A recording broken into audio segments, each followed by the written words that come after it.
ecology, Ahmedabad. He's known very widely, of course, for his extensive works, especially the book Above the Forest, published some years ago by Oxford University Press. Professor Pandya did his doctorate in anthropology from the University of Chicago, and he's been working for many years on the Andaman, which raises issues which are fundamental to the times we live in. His talk, as he told us, is in Terra Nullius, the legacies of science and colonialism in the Andaman Islands. Professor Pandya. Before that, just a small vignette, which I hope he will allow me to share with you. He recalled his first visit to Murthy House, and I was waiting for the year, and he said it was in 1961, and he came here, he says, on a motorbike, which was driven by his father, and he met the Prime Minister after whom this place is named. He says he has in his possession a photograph. I don't know the motorcycle figures in the photo, but without further ado, Professor Pandya.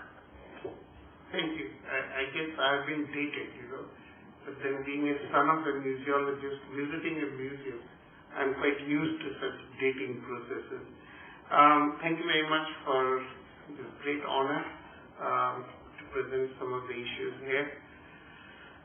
I have a rather long history to cover, or rather I should say long sequence of events to cover. So I will read some parts of it, and some parts of it I will try to jump through so that people don't fall asleep on a typical hot Delhi summer. But I guess you people are all very seasoned visitors to this great area. For Indian national media, the Andaman acquires a kind of newsworthiness in the unfortunate events of a national disaster or a scandal unearthed by the national and international press, or occasionally more positively through global tourist ratings of its tropical splendor. In its attempt to present these as discrete events in the island's quotidian life, the national media fails to take note of the ways in which the human costs of a killer tsunami or a sordid tale of the human safaris and the global tourist ratings of its pristine beaches are all symptomatic of a tortuous trajectory of the island's history and its incorporation into the modern developmental regimes.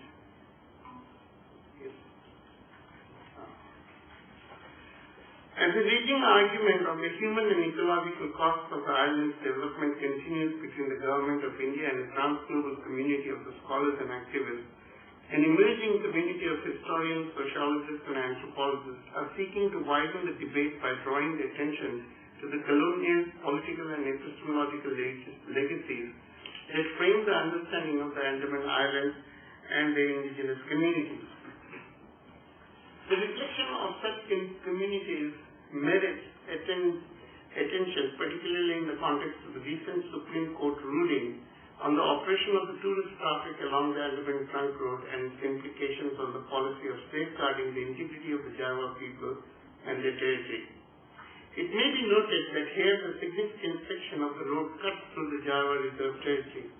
This has been used by unscrupulous tour operators to promote the insidious forms of Java tourism, whereby tourists are encouraged to gawk at the passing Javas, throw food items at them, and even behave the corrupt police officials to make the Java women dance or pose in front of the cameras. Apart from the explicit instances of degradation of the Javas who were subject to it, it was also believed that the random contact with the outside world would bring about an onslaught of contagious diseases and threaten the survival of the 400-odd people. In the light of these considerations, the Supreme Court in its ruling of September 2002 ordered the complete closure of the Andaman Trunk Road. 10 years on the court's ruling on the closure of the road remains mired with controversies. Petitions by the local administration have tended to make the point that the complete closure of the road would harm the interests of the local residents, most of whom use the road to travel at the length of the entire island. An alternative proposal to create a buffer zone was presented by the island's administration to negotiate the twin imperatives of the protection of the Javas and safeguarding the interests of the settlers. many of whom are present tour operators whose livelihood depends on this road. The buffer zone formula and its efficacy as a compromise formula, however, remained unconvincing to many activists in particular, who felt that any traffic on the ATR was a potential threat to the survival of the Javas. The controversy around the persistence of the human safaris and the brazen exploitation of Java women, as reported in the international press, pushed the Supreme Court to take a final view on the matter. In the ruling of January 2013, it stated that the ATR would be closed to all tourist traffic until the time it was satisfied that the adequate steps were in place to secure the protection of the Javas. By March 2013, Supreme Court, in a sudden reversal to its earlier ruling, stated that the tourists could use the road through the Java Reserve territory. The administration was of course expected to make sure that the past regulations were enforced with great rigor. For activists engaged in the advocacy or advocating the protection of the indigenous rights, the Supreme Court order came as a huge disappointment. The opening of the road, it was argued, was a return to a position where the Javas would continue to be vulnerable to the visual and the physical intrusions of the tourists and the inevitably to the destructive cultural consequences of this contact. But the court order came as a large relief to the tour operators who had lobbied hard with the local MP to safeguard their livelihoods. In an open letter, the Lieutenant Governor and the organization of the local tour operators expressed their heartfelt thanks to the administration and lauded the Supreme Court for upholding their rights as settlers to the island. The administration on its part assured that the adequate steps would be taken to address the problems relating to the exposure of the Javas at the ATR through effective welfare policies, buffer zones, and eventually the mainstreaming within the island society. The Supreme Court's decision on March 2013 was walking on a tightrope between advocating a policy of protection and preservation while creating an eventual condition of their mainstreaming within the settler society. The imperative to protect and the desire to eventually mainstream pushed the court to take a stance that seems mutually contradictory. For a policy of protection that the court seemed to principally uphold demands the creation of sustenance of a context of isolation or minimal intervention in the culture and the livelihood of the Javas. Yet the continuation of the operation of ATR, it is understood, creates a route to an eventual subversion of this agenda. But why is there a need to walk along this obvious contradiction? Why do the Andaman Islanders need to be preserved and altered at the same time? What stakes are in the argument for the state, and what are the stakes in for the slave settlers?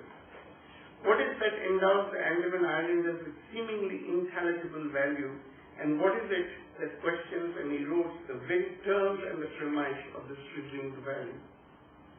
Referred to as being constitutive of the world's human heritage, bearing the last surviving traces of Stone Age men, and more recently acknowledged as a key link to the story of the great human migration, the Andaman Islanders have for long been recognized as objects of scientific interest. The argument for their preservation via the policies of isolation or minimal intervention derives in a large measure from this purported scientific values. Preservationist positions, however, also come from more anti-modernist romantic positions that uphold the survival rights of the non-modern or the pre-modern people in the face of the intrusive and destructive modernity. In the case of the Andaman Islanders, however, the argument for preservation has largely emanated from the state of scientific positions that continue to look at the links and traces and relics that hold the key to the understanding and unfolding of the grand narrative of human evolution. For the large community of settlers on this island, however, the purported scientific value of the Andaman Islanders remains incomprehensible. The primitive tribal group, as they are locally known, appeared to them as an impediment to the expansion of their settlements. The reserve forest identified as the habitat of these communities seems to be an unfair entitlement to people who contribute little or nothing to the island's community. When faced with the charges of illegal encroachment into the forest spaces, settlers are often prone to invoke a productive value argument that pits the rights of the settlers against those of the indigenous communities. It is at these points of conflict that the administration is compelled to negotiate the implications of its own framing of the Andaman Islanders as people of scientific value, but eventually a political liability. The Supreme Court's decision to reopen the ATR to the tourist traffic with additional directives to the administration to ensure the protection of the tribal community reinforces the dual framing of the Andaman Islanders and reveals a strong historical continuity of this predicament from colonial to the contemporary times. In this paper, I seek to understand these continuities by following the trajectory of both colonial scientific and political rationality as it came to be collusively deployed in the Andaman Islands from the moment of its first colonization in 1789 to the time of its inclusion into the Indian nation state. I tried to develop the argument that this dual framing of the Andaman Islanders is embedded in the large colonial framing of the Andaman Islands as Terra Nullius, or empty space. Although never encoded in law, as in the case of Australia, the notion of the Andaman Islanders as Terra Nullius has entered the colonial imaginary from its very inception in the late 18th century. The notion of the Terra Nullius has enormous implications not only for any discussion on the issue of indigenous title to land, but to the very aspect of colonial projects in the islands. In the Andaman Islands, unlike the other British settler colonies, the notion of Terra Nullius was invoked subtly and insidiously through survey reports, administrative policies, and schemes of colonization, and more significantly, by the production of a large body of ethnographic knowledge on the Andaman Islands that strengthened the doctrine of the jurisdictional claim on property and ownership of land. The operation of the notion of Terra Nullius, in other words, served to protect and advance the settlers' interest in the island as against those of the indigenous islanders. It is here that the framing of the Andaman Islanders as a political liability can be located in its deep genealogy. Yet if the settler colonial project framed the Andaman Islanders as a political liability, the colonial scientific project in its seemingly compensatory gesture reaffirmed the innate and more significantly universal scientific values. This, however, was never an outcome of any systematic or deliberate scientific agenda. The acknowledgement of the scientific value of the Andaman Islanders was a product of the contingencies of the colonial project of pacification of the hostile tribal communities of the island and the simultaneous development of a metropolitan scientific interest in the understanding of the complexities of human racial differences and later the patterns of its evolution. The aim of this paper is to follow the trajectory of the simultaneous affirmations of values and liabilities on the Andaman Islanders in colonial times and its institutionalization in the structures of post-colonial tribal welfare policies. It seeks to develop an argument that the contradiction of contemporary tribal policy in Andaman Islanders bears historical imprint of political structure and practices that have refused to engage with the Andaman Islanders as either citizens or subjects. Today, the administration is compelled to both bear the burden of sustaining an unprotected population as well as enjoy and claim the right of preserving the valued human heritage.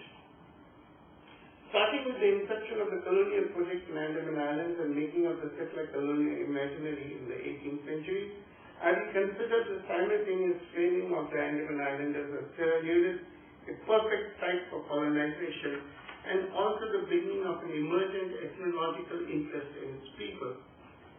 This would be followed by the focus on pacificative projects of what is called as the Andaman Homes and the context for a a more sustained scientific observations and discussions on the Andaman Islanders in the metropolitan scientific organization. It tries to show how the Andaman Islanders as objects came to be located within larger human nation classificated schemes through scientific studies of their physical remains such as the bones and the skulls. With the impact of the post-Darwinian evolutionary anthropology on systematic study of the Andaman Islanders to the work of colonial administrators, I will locate the inscription of the final scientific value on the Andaman Islanders in the context of a rapid dissemination of their population through spate of epidemics. It looks at the contributions of people like E.H. Mann, M.V. Portman, and Richard Carlick Temple in the final scientific evaluation of the islanders and the declaration of the island as an acknowledged field of anthropological inquiry. In the end, I will move to the post-colonial context, where the agenda of the settler colonization of the island is elaborated through a plan for the development of the island, a policy blueprint made for the protection and the welfare of the Andaman Islands. Both these agendas, in its urge, it is argued, reinforce the colonial framing of the Andaman Islanders as both value and liability, and created a permanent context for their survival as people without territory, subjectivity, or history. I will trace the impact of some of these events built around the techniques and scientific means of knowing that have conditioned what we see but have failed to lay deeper foundations to the understanding of the remaining Andaman Islanders society and culture in post-independent India. I want to consider the persistence of the colonial rationalities in the developmental strategies pursued by the Indian state that have not only imposed severe strains on the island's ecology, but more importantly served to legitimize the discourse on land that has prioritized the claims of settlers over the indigenous communities and has pushed the latter to a status of perpetual redundancy. That was sort of a scripted introduction to what I want to do. And now I will take you to the certain phases of the history which I want to cover. Let me first try to briefly present to you how the image of Terra Nullius is formed in the earliest phases. Because of the location along the sea routes of Southeast Asia and South China Sea, the Andaman Islands had a long history of visitors to its shore. The British first became interested in the islands in 1789 when Governor-General of India, Lord Cornwallis, dispatched Lieutenant Blair on a survey mission, instructing him to raise the Union flag and to set up a harbor so the ships might be refreshed and refitted. Much earlier, however, through an order of Governor-Council and Council of Bengal in 1771, Captain Ritchie had prepared the survey report that presented the first British description of the encounters with the Andaman Islanders. Only partially visible at first sight and almost completely camouflaged by the thick vegetation with the shadowy figures in Ritchie's survey were described as coffins. Of course, he spells it coffins. They seemed to him to be distinct as a race in relation to the adjunct countries and were reported to be eager only to gather iron in any possible form. The early surveys said little else about the islanders, but indicated the possibility and the desirability of further exploration of this island. It was in 1792 that the Lord Cornwallis was convinced by Captain Blair and Captain Kidd that the Andaman Islanders were to be included as the newly acquired subjects of the East India Company. Kidd attached his report detailed maps and sketches provided by the earlier surveys such as Captain Blair and Coldbrook. His report doubled up as both surveys and a travelogue, a document laden both with signs of wonder and logic of appropriation. Kidd's survey on the effect constitutes the important point of entry to the understanding and the framing of the Andaman Islanders as islands, as Terra Nullius, and its people as mere prowlers on the land. What you see on the screen is a painting done by a famous Belgian Flemish painter who used to work in Calcutta by the name of Balthazar Solvent. And actually it was Kidd who brought the rough sketches and Solvent painted it based on those things. I put a detailed section of the lower part of the painting which shows people in the background dancing, which is a very important element to what political orientation Kidd had to convey about the thing. To give out the hint, Kidd recommended the British Raj should name the island as the Rousseau Island because he saw the people were free in their spirit, and that was something which was very significant for him, involved in constantly not just prowlers but in sort of what he called in his notings, he calls it as engaged in Voltairian dances. In this image, the two islanders are accompanied by textual descriptions that provide the first indication of the constitution of the Andaman Islands as empty space. And he in fact talks about the Voltairian Republic where the people are so backward or so low in the scales of morality and savagery that they are still engaged in eating of snakes and rodents. So these are all very much of his ideas and yet very deeply steeped in the political theories of that time, which has influenced the young marine person. And he writes back that the prowlers would be roaming around the land like a bunch of sheep, waiting for the shepherd, i.e. the British Raj, to come and take over the control. Otherwise the wolves will land up, implying other imperial forces would be on the island to justify the occupation of it. By about 1790, we have another way in which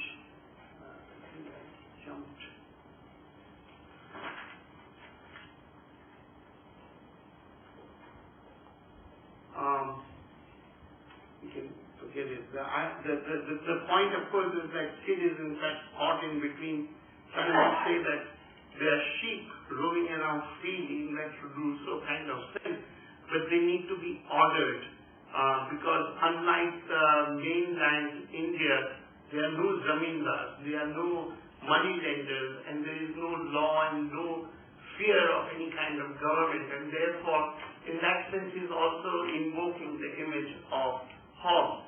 But what is important to note is that by 1790, the idea of John Locke's notion that the land must be occupied and it must be cultivated and it must be owned becomes the way in which Cornwallis and the other people depicted the land finally having a British flag on it, and people, of course, undertaking cultivation, as you can see in this area, where the Burmese coolies were brought in to create small cultivable plots of land.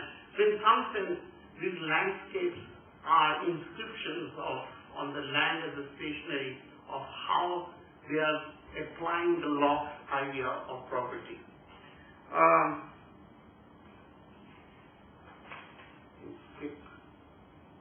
All the dead white European philosophers, I hope that you can't be racist when you talk about racism.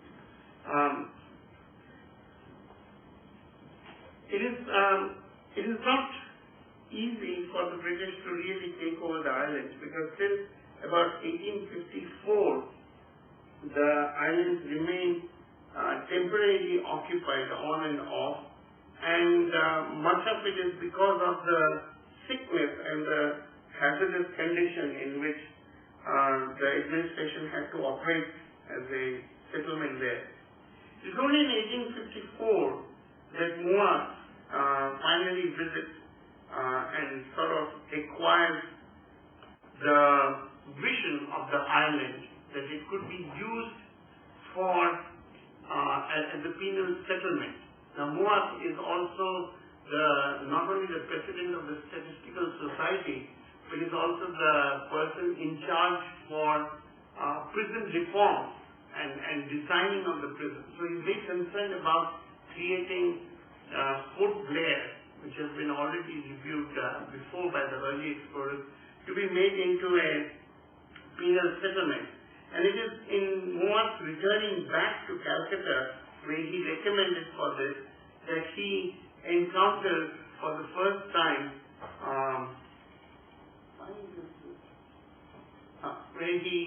Moat encounters for the first time a real living specimen, so to say, of the Andamanese, who were at the interview island, and there's the illustration of the London Illustrated News which showed the encounter there, where Moat caught hold of this gentleman who is called Jack Andaman, who is photographed in the lower part of the screen, and brought him as a souvenir for Lady Canning to be presented, who was a avid collector of Oriental, objects and interests of curiosities and things like that.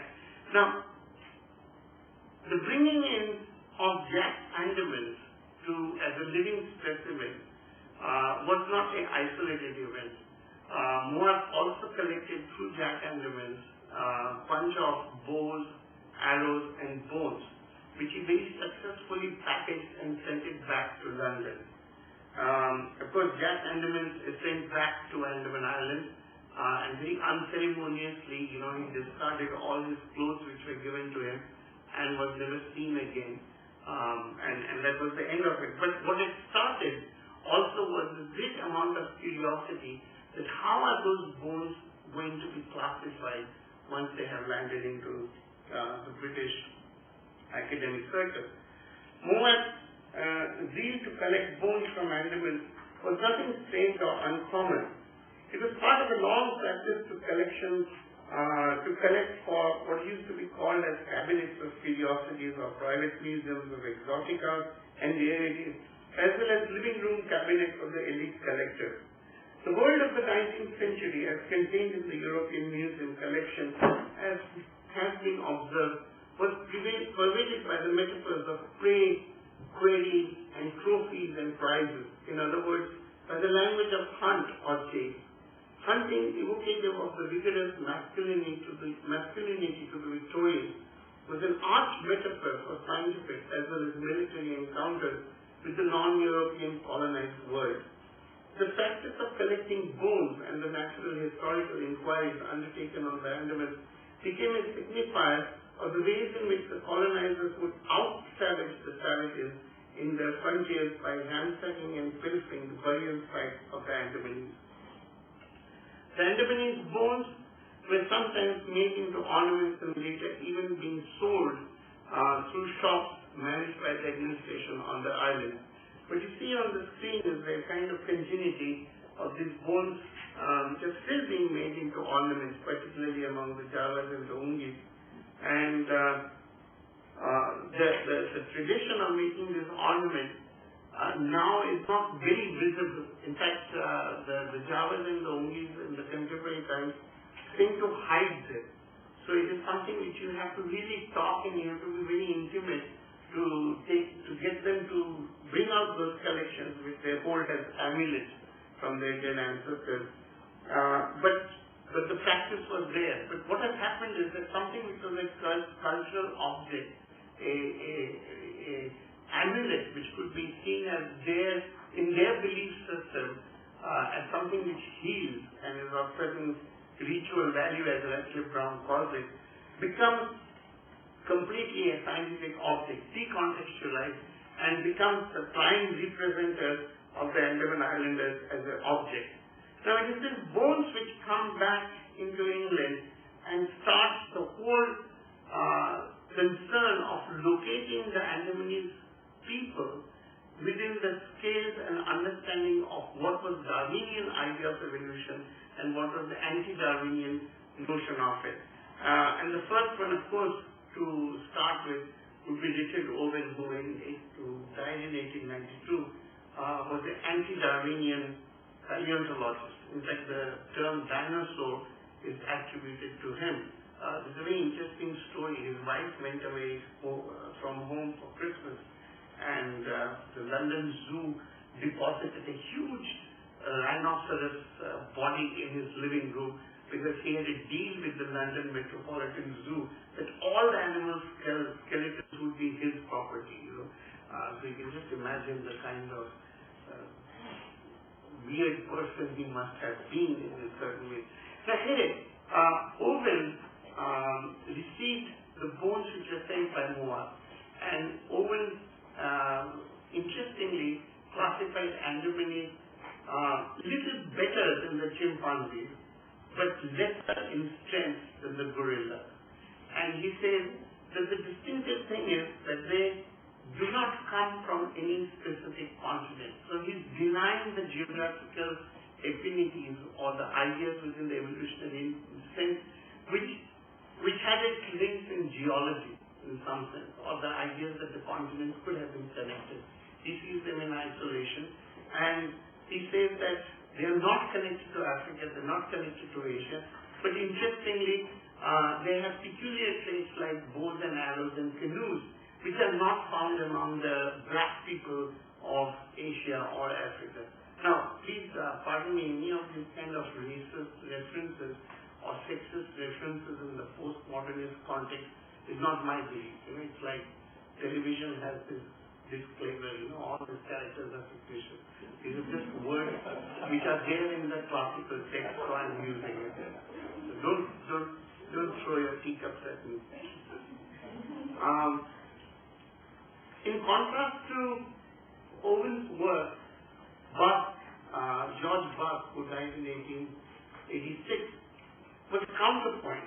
He was a very strong Darwinian, and he believed that what Owen had was not correct. In the sense, he questioned the basic quality of the raw material for the scientific classification of the people. And the questioning was based on the fact that Moab and later on other colonial authorities present on the island would send skulls and bones of even monkeys and the prisoners who were shot dead by the Andamanese on the island. So there was a mixed bag. There was no way to really fix the bone or the skeletal remain of only a particular pure Andamanese.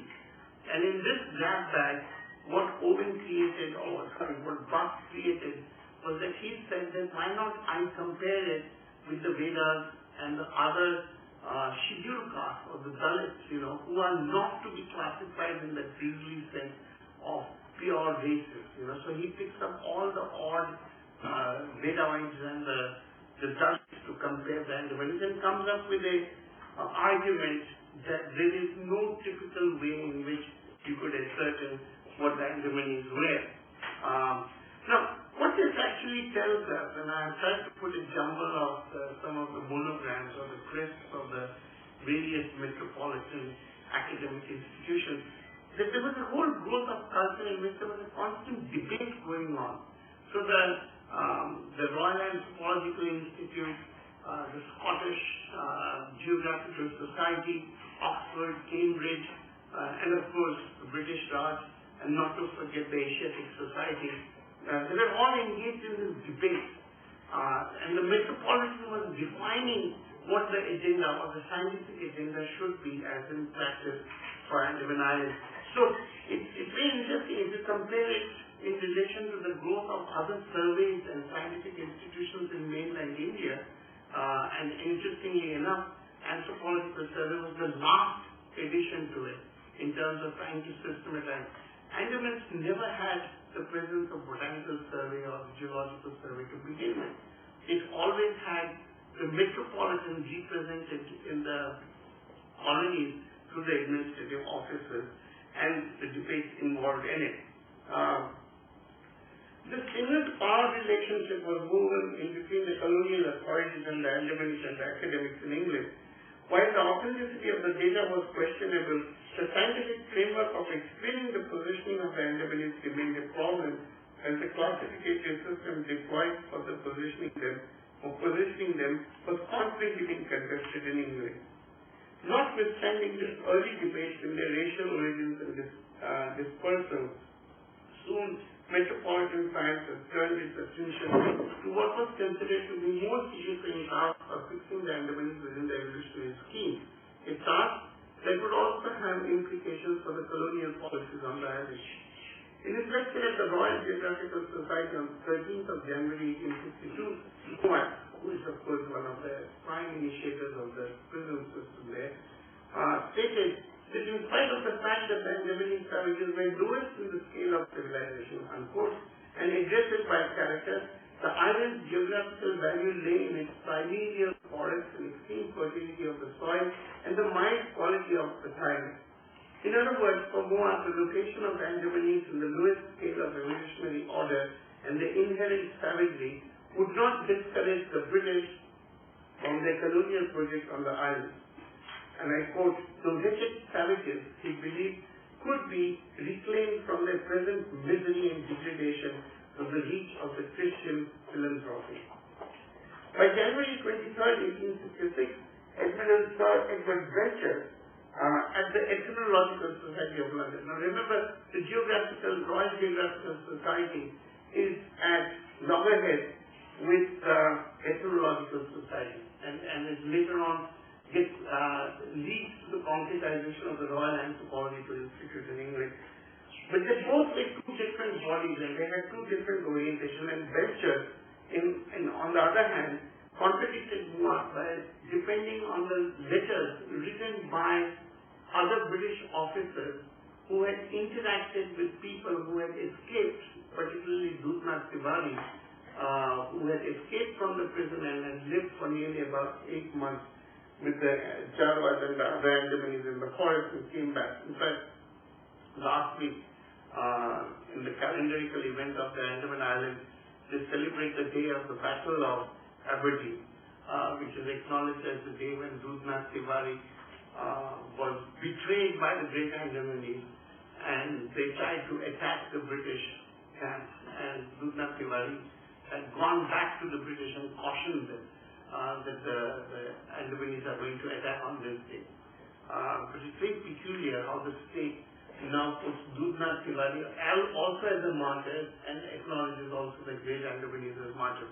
सबको खुश रखिए, बहुजन हिताय बहुजन सुखाय. No ethnic conflicts are there. There's been much eulogized that Andamans is a mini India. I don't know what Maxi India could be. Perhaps Delhi. Anyway, what Belcher did was that based on these kind of accounts and the personal observations of the British officers, he gave a ethnological spin to the generalized description of the Andamanese savagery as hostile.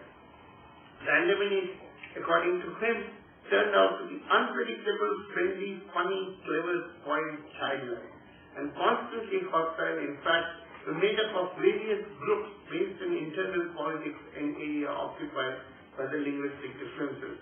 Now, so what we see is that by 1867, it's not just the bones which they're interested in. It's in trying to understand their behavior, and they're being depicted and projected as childlike people, who are not disciplined. They still are prowlers, but they still have to be disciplined, and there's a big change. And also, it reflects a kind of conflict among the scholars and the British authorities, that whose vision is going to be taken as a way to understand the Andamanese. Scholars like Moat and Owen, who spoke from the platform of the Royal Geographical Society meeting at Manchester, sought to classify the Andamanese in terms of what they were in relation to other places. But it was left for ethnologist Belcher to develop what the Andamanese were as a culture and a society in their own territory. By 1862, the perspective of the empty space of the island, or Terra Nullius, had generated a new context for science practice that could at once play a collaborative and a conflicting role vis-a-vis the island's penal administration. The Bay of Bengal, in effect, became a new stage for the dramatic performance of relationships between the metropolitan science and the colonial administration. These relations were scripted around the modalities of knowing formulated in Britain and modalities of knowledge gathering as formulated on the colony. At these site processes like the surveillance, punishment and acquisition and collections were combined and recombined to serve the colonial administration on the one hand and the emerging pursuits of the metropolitan science on the other. This led to a major shift or a division in between the two disciplines and its unfolding on the Andaman Islands, which is the geography and ethnology, which I will touch upon briefly. As the skeletal materials continued to flow into the laboratories and the repositories of the Royal College of the Surgeons, as the British Museum and the Andaman Islanders became increasingly considered within a wider context as the other black races. At this point, however, there was no real sustained scientific observation of the living Andamanese, but only speculative arguments based on the study of the bones and skulls sent over as artifacts. In sum, the study of the Andamanese remained largely a decontextualized study. Bones and skulls, in effect, were prized as items that could be collected and made subject or made into subjects of statistical interpretation, came to be substituted by actual study of people in their local habitat, was a concern driving the concerns for future. From 1860 up to 1905, however, we find the emergence and the consolidation of the new and more scientifically grounded study of the Andamanese. Colonial administrators who now came to work more explicitly as a representative of the metropolitan science worked to transform the islands from mere empty space into a rich ethnographic field site. Colonial administrators on the island became willing and enthusiastic participants in the metropolitan project and offered to assist in the extraction, derivation, and presentation of the scientific data in accordance with the metropolitan demand. Yet in the context of the penal settlement, the Andamanese, notwithstanding their scientific recognition, continued to pose a serious administrative problem. Administrators remained divided over the strategies to contain and pacify the tribal community. The use of the violence against them was officially discouraged, and more ameliorative measures were proposed. What emerged from this administrative predicament was a strategy that veered between disciplining and punishing the aboriginals, and when required. Primitive expeditions against the hostile Andamanese were valid, but more important was the task of keeping, quote, the souls alive through allurements and pacification, unquote. To generate a new context for putting the pacification project in place, the colonial administration created a series of Andaman homes. While the British and their convict subjects confined themselves to the areas of settlement, they tried to open up these new spaces on the fringe in which they could engage more easily with what was classified as friendly Andamanese. The Andaman homes were considered in that sense a kind of a temporary shelter where the people from the forest or the tribal population would come and reside. They would be fed, they would be given some basic education, moral instruction, identified as who is friendly and who could be more tamed and civilized, and they would have the choice to go back whenever they wanted. There was no constraint to keep them there. So it was kind of a halfway house, but it was still based on the model of the prison in which the people from the mutiny were brought in, including Dhirubhai, who is the instigator between this ethnographic enterprise. By 1868, administrators like Humphrey and Major Ford, proposed a new solution, because a new solution was required because the tribal population and the prisoners were sort of intermingling, and that intermingling was happening because of the right of certain prisoners who could, on good behavior, be released to go and become the free ticket holders. And they would pay the aboriginal women in the Andaman homes for sexual favors. And what was striking was Humphrey in 1868 recommended that it is much better, and I quote the word, it is much better if the aboriginal women breed with the prisoner population, because it will install a sense of discipline among the aboriginal population. So it's like achhe khandan mein shaadi karni chahiye kind of notion.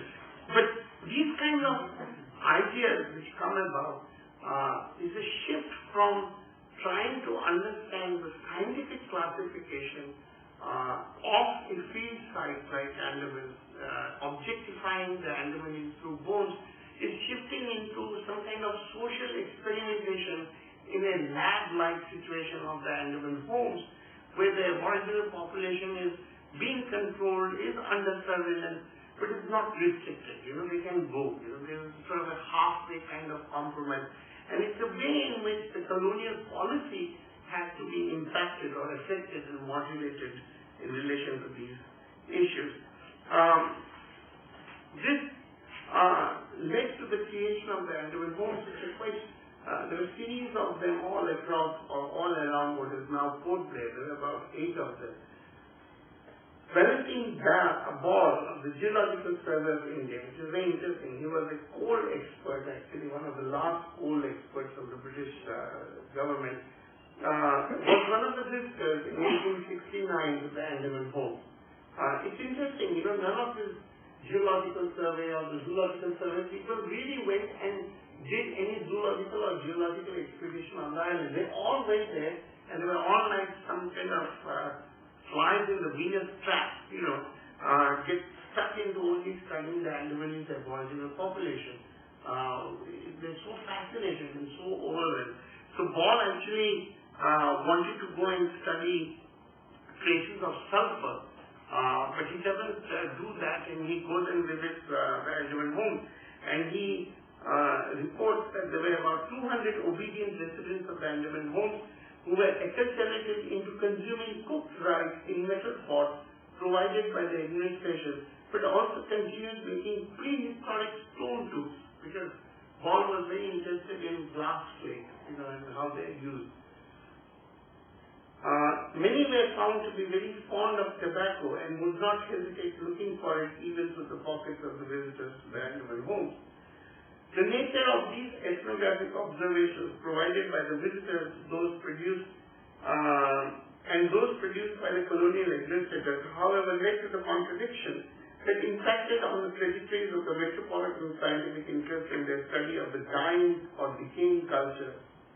More significantly, it resulted in generating unresolved debates among the administrators themselves, particularly among those who actively sought validation of their ethnographic work from the metropolitan scientific institutions.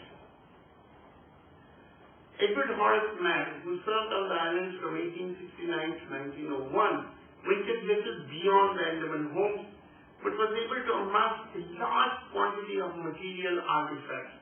In fact, it all became the fundamental basis of the collection at the Pitt Rivers Museum in Oxford. And these were displayed and became a centerpiece to debate around. So you find a shift from bones to material artifacts. In between is this whole visiting and trying to see the real people and what they really produce as opposed to what they are really made up of, i.e. the bones. The material man collected, man means E.H. Mann, the material man collected and dispatched to the British institutions served to generate a much more comprehensive discussion that sought to weave together the issues from physical anthropology to those of linguistic, ethnology, and even morality. E.H. Mann's singular contribution in provoking this large debate was recognized by the University of Oxford. In addition, Mann was also made the Fellow of the Royal Anthropological Institute, a patronage he enjoyed and nurtured for a long time by embracing the grand book of the great discourse, as in the Notes and Queries in Anthropology, the ultimate text in the methodology informing how to undertake the scientific investigations of a culture, particularly by colonial officers. Lane Fox, who was the first keeper of the Pitt Rivers Museum at Oxford, regarded Mann's collection as has been depicted from the RAI's volume, or Royal Anthropological Institute's volume, the illustration of the collection which was sent to Fox, regarded Mann's collection of material, culture, and artifacts to be more reliable data with which to trace our early history of mankind. It's more reliable in relation to the bones and the mixing of the monkey bones and the convict bones along with the Andamanese bones which are being fed post-Moab phase of occupation of the island.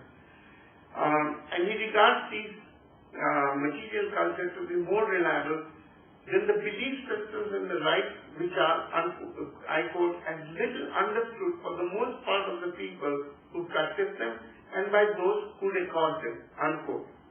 Since words are subject to variations arising from the defects of hearing, memory and other causes, a concrete product of art is something to be held. According to Prof, Andamanese material was utmost significance as it exemplifies the fact that the language changes more rapidly in low condition of culture than the material art, justifying the focus on simple arts of primitive people than on other languages and Andamanese artifacts were identical across the region, but the Andamanese languages had changed so greatly that for each object there was different name. For Lane Fox, the overflow of material culture and the artifact allowed new ways to comprehend a particular state of culture far different from that provided by the methods of racial classification based on the collection of simple bones and skeletal material. I will take up case of two specific administrators, E.H. Mann and M.B. Portman, and particularly focus on the scientific tool of photography, which was one another way or another addition or a new dimension to understand how to further understand the objectified Andamanese. Remember, there was already a great photographic interest in India and classifying various types of people and the cumbersome equipment at that time. There's the corner shot here is a picture of Portman's photographic equipment being lugged around by the people. It takes a long procedure to set it up. In fact, there is written instruction in Andamanese language translated by Portman. You can just imagine him telling in Hindustani, चुपचाप सभ्यता से बैठो, हमने हमारा photo लेगा. It's all transcribed in Andamanese language. So there are always instructions, also instructions in linguistics for I want to hunt pigeons. Take me to where the best fishing is possible. So this is the language of command and what you want the native to do, conditions the way you create the syntax which the linguistic anthropology later on pursued. But anyway, I will stick to the issue of the photography and to cut it short quickly. The subjects of Andamanese homes were often taken to places like Calcutta. You can see here Humphrey, who had propagated this idea of breeding with the tribal women, takes the Andamanese to Calcutta. And the idea was that through this Andaman homes, he would, by taking them to Calcutta, show them what the grand colonial power is, and this will install a sense of awe and fear among them. And there are descriptions of how these people went to see horse racing, and they refused to sit at the local bleachers, but wanted to climb on the trees to watch at the races, and how the rest of the Calcutta went totally berserk looking at them and threw coins at them, very much like the idea of Javas who have thrown food which they performed on the roadside. It was not only just the photography of them in Calcutta and photographic recording of them, but they were also made into models and presented at the exhibitions in England and the World Fair it went. But more than that, the photography also became a way in which the visitors to the Andaman homes tried to depict them and create a kind of what Max Weber would call a kind of ideal type of pictures. So they would be pulled away, they would be edited, and they would be reprinted images. As you can see in the lower image, they used to be scratched and the plates would be reproduced in the Royal Anthropological Institute's journal to maintain certain kind of Victorian sensibility about the images. But more than that, the Andaman homes by this time has become a place which is no more just a place of social experiments. People are more settled there. There's a distinction of friendly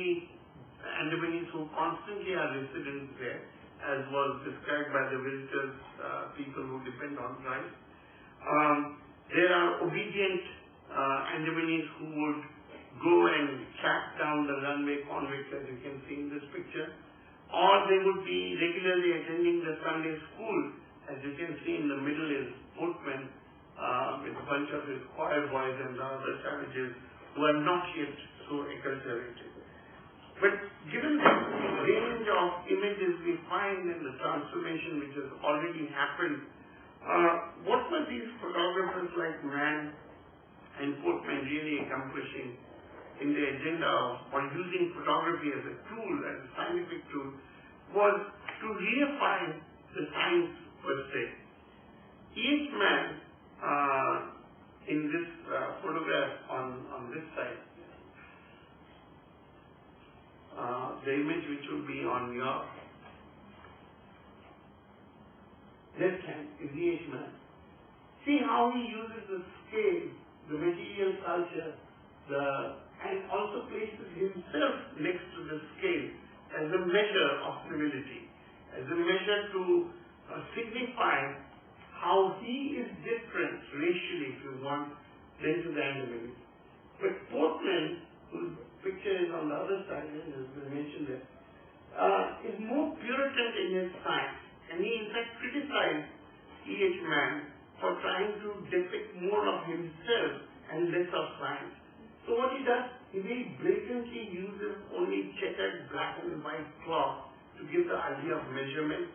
He makes the scientific measurement instrument as a part of it, unlike E.H. Mann, who uses bows and arrows to indicate that they are savages.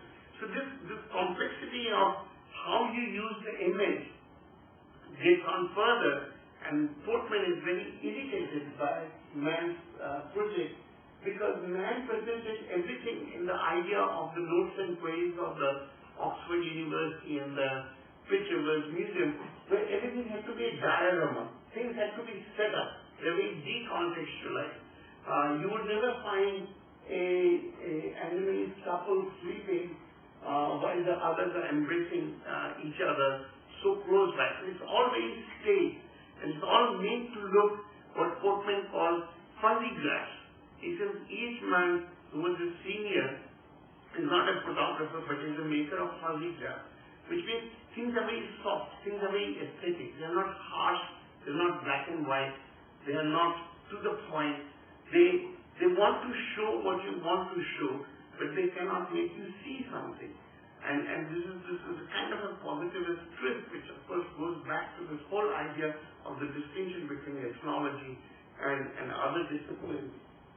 And Mann, of course, as you recall from the previous slides I showed you, he used to send huge amount of leaves, herbarium and flowers, all dried and preserved. But there was no context. All it would be written was plants and leaves used for medicine, plants and leaves used for packaging.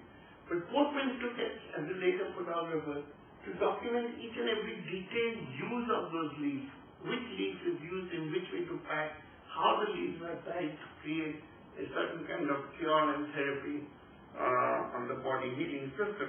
So in that sense, there is a kind of specificity and lack of photograph which Portman insisted on, but Mann was accused of, and there's a whole length of exchanging between both of them, and they both trying to vie for more significant power. But Portman's personal philosophical outlook was much influenced by the works of Huxley and Wallace's idea of colonialism, and he wanted to maintain the savage as a healthy and not pseudo-savage. He saw the fatal flaw of a Christian civilizing mission undertaken by his predecessor like E.H. Mann. For Portman, Andamanese were not aboriginal inhabitants, a frozen uniform culture, but a race that was experiencing change. The colonial administration, inadvertently sustaining the objectification of the Andamanese, had failed in its transformation on the utilization of the Andamanese colonial occupation of the Andamanese. This is best summed up in Portman's last publication, titled A History of Our Relations with the Andamanese, published in 1899. With the last paragraph of the book, invoking the image of a scientific experiment, he states, and I quote, "This is an old and well-known chemical experiment in which a warm concentrated solution of sulfate of soda is boiled in a glass tube, drawn out at one end. The solution, when left to itself, cools without the solid being precipitated, although the liquid is supersaturated. But if the end of the tube is broken off and the air is allowed to enter, crystallization immediately commences at the surface and it is quickly propagated to the whole length of the tube. The Andamans drain unlike this solution. So long as they were left to themselves and not in any way interfered with by outside influences, all their customs, food, etc. altered, they could continue to live. But when we came among them and admitted the air of the outside world, with consequent changes to suit our necessities, not theirs, they lost their vitality, which was wholly dependent on being untouched, and the end of the race came." Yet the administrators like Portman, who advocated the benign policy of care and protection for the friendly Andamanese, did not hesitate to advocate the use of sustained violence against those who remained beyond the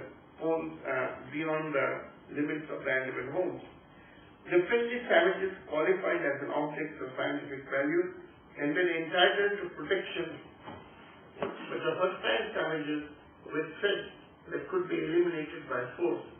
This was the colonial logic that governed Portman's scientific interest in the Andaman Islands on the one hand and his political commitment to the settlement on the other. What I have presented is a sequence of constitutive movements in the history of Andaman that constantly tried to reconcile the contradiction between the preserved scientific value and the objectified Andaman Islanders as colonial subjects that have to be transformed and civilized. In trying to balance the two ends, the Andaman Islanders never lost place in the British academic circle. Sir Richard Carnick Temple, who is well known as the Orientalist and was also the founding editor of Indian Antiquity and also a famous folklorist of Punjabi culture. In fact, he translated the Andaman as the ethnographic area because man and Portman both are useless according to him. That's a quote which I have put on the screen there. Why Cambridge as opposed to Oxford? Because by that time Cambridge is headed, Department of Anthropology is headed by Haddon, who had first started the Torres Strait expedition and had created this idea of multidisciplinary approach to understand culture and cognition. And Dr. Brown was a student of Haddon at Cambridge. And it is, well, we know for sure that Dr. Brown had heard Temple's clarion call to come to Andaman as a ethnographic field. And of course, Dr. Brown, for those of you who might have known anthropological history, was a major figure. And he did his first work in Andaman Islands. It was a classic piece of anthropological writing. But by the time, from 1908 to 1910, when Dr. Brown was in what is called as the veranda anthropology of British history, the great Andamanese were all in the outskirts huddled up and had created their own Andaman home. And there was a category of what is still pursued as the great Andamanese, which was all of the Andamanese from different parts of the island who were brought together to live together and get mixed up. The languages got mixed up, the customs got mixed up because their number had gone down. And demographically they were a small group, disseminated much farther, spread off of Pandya and syphilis from the early phases. Now, the colonial administration was coming to realize that the Andaman homes, that is, after Dr. Brown has come onto the island to study the island, that the Andaman homes could not meet the ideal expectation, and by reducing the number and the scale of their operation could let the Andamanese own will to emerge in the near future. The understanding was not to actively engage in the interference, particularly with the groups like Java. As for other Andamans were concerned, withdrawal from the active intervention was seen as a way to limit the pace of population decline. The future vision was that the aboriginals ultimately will be converted into disciplined subjects of the colonial administration, restricted and confined to the territory, so that the non-tribal settlement would grow and expand. Containment of the Javas and the Andaman Islanders in general emerged as a key solution to the maintenance of the settlement.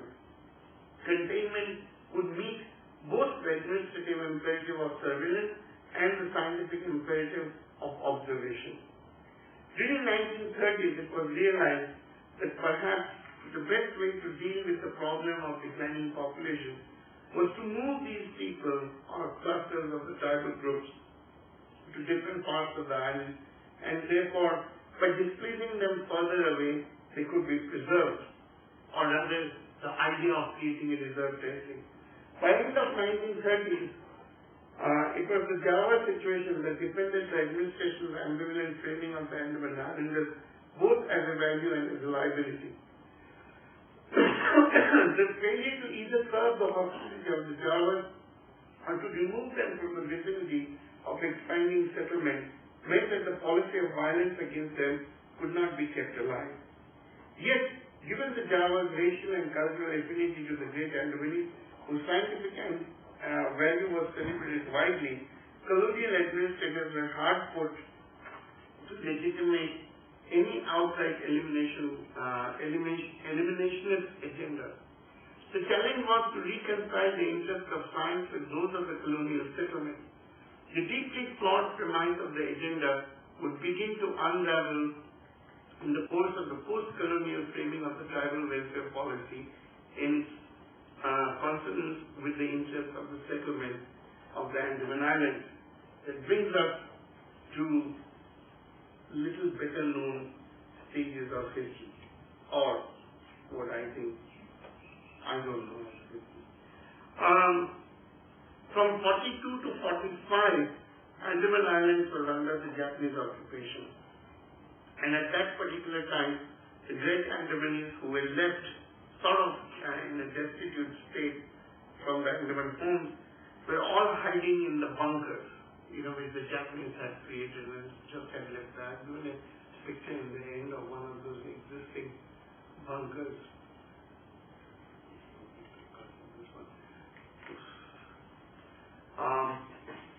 And the Japanese had suspected that the tribal population were constantly going back and forth in between Port Blair and the forest, and were perhaps using their position or the conduit in between the two spaces, were spying on behalf of the British. So there was a great sense of withdrawal, and they were left in a very bad shape and a shock of the war in that sense. But anyway, once Colonel Peterson in 1945 took over from the Japanese and came back to the British, I'll not get into Subhash Chandra Bose, who did nothing for the tribes. In fact, pardon the expression, was hoodwinked by the Japanese and everything. Peterson came to Delhi and Nehru talked to him. And Peterson writes in his memoirs in the India office that he was very impressed with Nehru. I must say this because we are in a place which is connected to the name Nehru. And he said that he's a very intellectually very sharp person who refused to give in to the demand of timber industry being controlled by the British in Andaman. But what is interesting is that Sardar Patel, who was waiting outside Nehru's office, asked Peterson about the Javas. And the quote I have put up there indicates the fact that how Patel wanted to go or send Indian anthropologists to go and see the Javas. And Peterson said no, that would, why are you seeking my assistance for it? I'll have to send a contingent with guns and rifles to protect you. And then you will again turn back and say, you colonizers have destroyed the Javas too. So But the concern of Patel who trying to access the Javas at that point when India is becoming a nation and is trying to bring in all the minorities into the mainstream is a way in which there was a breakaway from seeing them as a scientific objects, but as a citizens of a multinational, a multicultural society.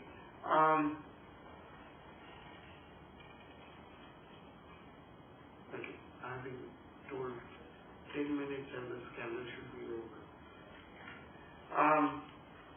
I'll quickly skip some of the things.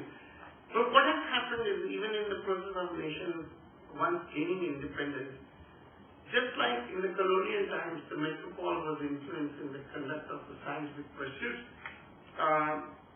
the Indian government also was subject to the opinion of the West, if not the metropolitan as in the colonial context.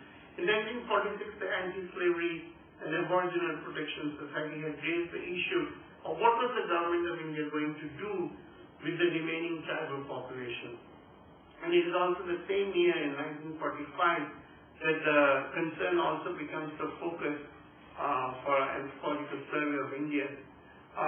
Then in 1952, it is the International Labour Organization which writes this concern to the government of India through the Home Ministry that with the settlement happening on the Andaman Islands, with so many food growers settling on the island, what will happen to those who are food hunters? So these international concerns motivated the government of India also to think and revisit the idea of what was perhaps to be created as not Andaman homes but tribal settlements, and the idea of a reserve territory which was created out of the PACT regulation of 1956. I tried to put the two contrastive images of the great Andamanese then and perhaps what they look now. In 1958, the first research scholar of Anthropological Survey of India who was posted on Little Andamans created the Dugong Creek, which is still there, the settlement there.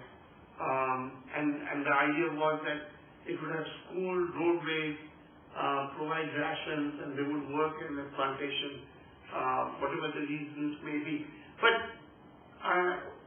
the reserve territories have not really been very functional in the sense that they as I started the talk with, that they cut through, as in the case of the Java, that you sort of have a reserve territory, but it is the right of the settler to go through it, and the road can run through it. And this has created a tension in between the policies, whereby the idea has been either to pacify them or to try to bring them and bring them into the mainstream of the society. I think I should save my breath at the last few minutes with the permission of the chair to read you to the conclusion, which is the real sort of mudda issue to why this thing has been talked about.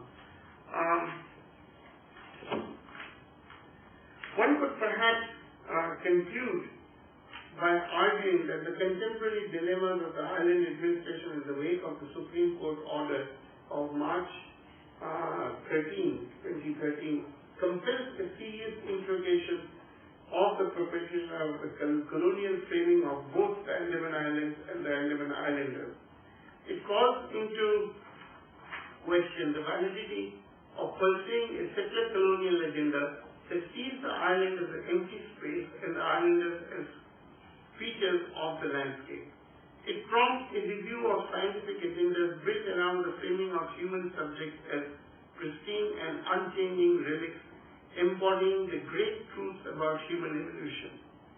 It argues for a new political epistemological framework that sees the Andaman Islanders as active agents capable of recognizing the constraints and the possibilities of their changing life circumstances.